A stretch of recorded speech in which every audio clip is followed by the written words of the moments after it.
You shall give them an ideal to strive for, and please God, let that ideal be a Justice League movie.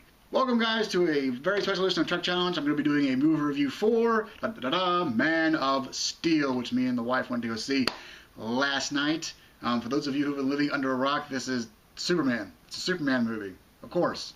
Man of Steel. Who else is it going to be? So, what did I think of the movie? Epic. Epic is the only word I can use to describe this movie. You know, I love the Star Trek Into Darkness, but this movie is, for me, I think, going to be the summer movie of this year. It is huge. It is a movie on such a scale, it is only worthy of the man with the red cape and S on his chest. It is so big. And I think what I'm so excited about, I was excited going in to see the movie. I was excited during the movie and I'm excited after. But why I'm so excited is this is the first time in almost 30 years that this character has been done justice in a movie. Like, not since I was like in diapers has a Superman movie been this good. And I feel like this envisioning of it that Zack Snyder's done is perfect for this generation. It's perfect for the issues going on in our society. You know, Superman in the Christopher Reeves version and earlier incarnations is a very sure of himself man. He comes from, you know, the heartland of America, and he knows what's best, and he has the moral fiber, and he knows the right thing to do. But in this movie, it's more telling of our own society. He's very unsure of himself. Just like these are unsure times, the economy, and this. He is a very unsure person. You know, he has these amazing abilities, but he's been raised by his father, you know, to hide that part of himself. Because, you know, partly, you know, John McCain's worried about what people will do or how their reactions will be when they see that his son can do these things. But even more to the point, what kind of man is he going to grow up to be? I mean, you hear the trailer, you see it in the movie. Clark, you have to decide what kind of man you're going to be. Which gets me to the cast. Henry Cavill, in my mind now, can be no one else but Superman. Of course, you know, I can say that and he might do another big role and I'll be like, oh, well, he can only be that character. But, like, he looks like Superman. He feels like Superman. He's a big dude. Not only is he strong, he can physically portray having those superpowers, but he clearly looks like he was raised on the farm. Like, he was picking up bales of hay. He was working on a tractor. He looks like a corn-fed Kansas boy, like, down the farm. He's a big dude. He's cut. Ladies, he's looking good for you. You know, so, I mean, it's just, he is so good in this role, and I think if, and please God, when they do a crossover movie, you know, preferably Justice League or whatever, he should reprise this role of Superman. They should continue making Superman movies, and he should be this character. This is who he is. He does a great job in it, hands down. Amy Adams did a really good job playing Lois Lane. Michael Shannon, General Zod, loved him. Do I think he owned the role?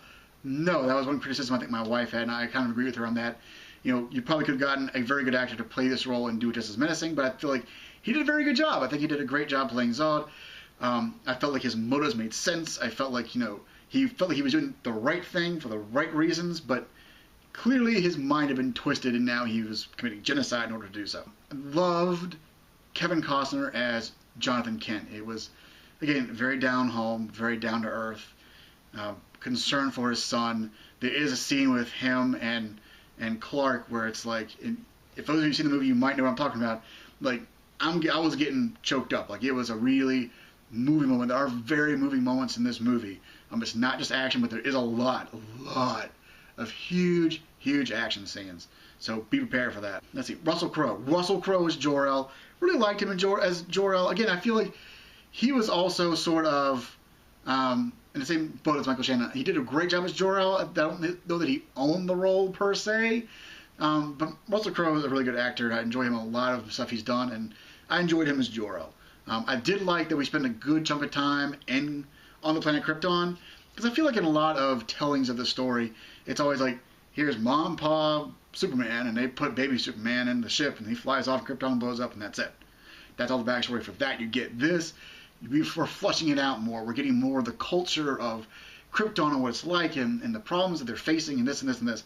So I really enjoyed that. I enjoyed the way Zack Snyder and David Goyer told the backstory of Superman with flashbacks. And sometimes that's not always the best style to go with, but I felt like they did a really good job with this. I think what a lot of critics might have had a problem with in this movie is that style of filmmaking. Zack Snyder's a very visual director, and sometimes it works well and sometimes it doesn't. But I feel like this did a really good job, and you really believed a man could fly. you know, and you got to see Superman not just automatically have all his powers, you got to see him struggle to control his powers and figure out what he could do, and you know, be afraid of those powers and be excited about those powers and screwing up and this and this. And it made it, you know, a really good watch as an origin story. It sort of reminds me of watching Batman Begins. Batman Begins, you got to see Bruce Wayne, you got to meet that character, you got to meet this person and watch him grow and screw up and mess up and make mistakes, but at the same time, that refines him and makes him a better hero. And I think you get to see this again in this movie. It's an origin story to the fullest. You get to see him screw up, you get to see him make mistakes, and you get to see him flushed out and come into the light and become this hero.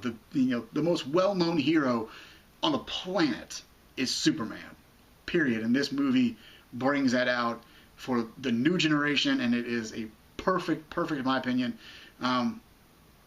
visualizing of this character now. I feel like it definitely put it into a real-world situation as much as you can have a man in a blue suit fly around with a cape be a real-world thing. It did a very good job in doing that. I feel like a lot of what we see in the movie is going to lead into sequels. I think it doesn't. There's no cliffhangers. I will tell you this: don't waste your time. Nothing in the credits. Nothing after the credits. Just credits roll. Go home. Talk about the movie. Still a good movie. Still likes the movie. Still say go see it. Go see it now.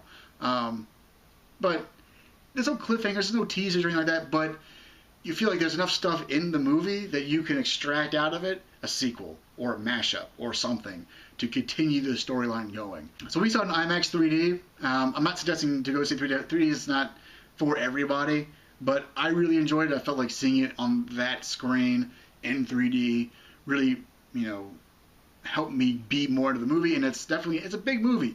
You have to see it in theaters. That's just, for me, it's not a rental thing. You have to go see this in theaters. It is just that big. I would suggest this. If you have not seen this movie yet, I'm going to put a link in the description below. They came out with a graphic novel that's a prequel to the movie, which takes place thousands of years in the past, which is going to explain a few things that's going to be happening in the movie. You can be able to watch it and be like, oh, I remember that from the graphic novel. Oh, I remember that from the graphic novel. I will say this, you get this in the first couple of pages of the graphic novel. They do allude to a certain planet where a certain girl who's like a bird comes from, warrior race. That's not a spoiler, because I'm not really telling you what it is, but if you know anything about DC Comics or the DC cartoon series, you should be able to put those things together and figure out who I'm talking about, where I'm talking about. But again, you can just read the comic anyways, and you'll see them mention this place that I'm talking about. Also, I will say this, again, not a big spoiler, it's a little, what I would call an Easter egg in the movie. Pay very close attention when you go see this movie to the fight between Superman and Zod at the end, and they're just the two of them. They're just duking it out, and they go up into space and they hit a satellite. Look very closely at that satellite, because there's a letter on that satellite that, you know, that is the first letter of a very rich man from a place known as Gotham. So we're establishing that certain characters exist in this universe. Mashup, Justice League, dunno. They don't really play too much into it, but it's like it's an Easter egg. You find it, you see it, it's there, bam, bam, bam. So we'll see. Ultimately, overall, see this movie.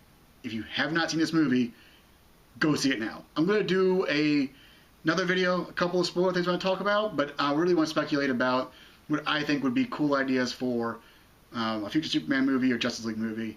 And you guys can let me know what you guys think. If you've seen the movie, what do you think about the movie down in the comment section below? If you haven't seen it, are you excited to see it? Are you know, so like, I can wait for it. I'm not a big Superman fan. I'm not a big Superman fan myself either, but I feel like this was an excellent way of doing this character. So I would highly recommend seeing this movie. It is just that epic. So next time, guys, see you in the challenge. Bye, guys.